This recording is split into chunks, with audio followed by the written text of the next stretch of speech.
निर्वाचन क्षेत्रको विकास प्रक्रियामा निर्वाचित सांसदको भूमिकालाई प्रभावकारी, अटुट र अनन्यश्रित रूपमा जोड्नु अनिवार्य छ। समाजमा एक थरी मानिसहरू यस कार्यमा सांसदलाई अलग गर्नुपर्ने वाह्यात छलफल, बुद्धिविलास र पूर्वाग्रही एवं नकारात्मक भाष्य निर्माणमा लागेका भेटिन्छन्।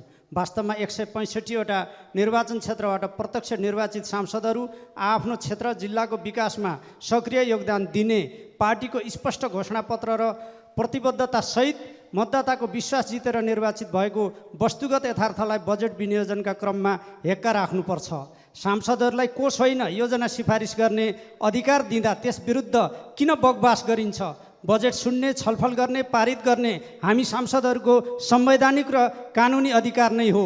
निर्वाचित जनप्रतिनिधिहरूको भूमिका कमजोर बनाउने कार्य कुनै बहानामा पनि उचित र सही हुन सक्दैन। यसबाट व्यवस्था विरोधी, अस्थिरतावादीहरू र अराजकतावादीहरू हौसिने तथा अनावश्यक रूपमा आम नागरिक र मतदाताहरू थप असन्तुष्ट एवं निराश बन्ने अवस्था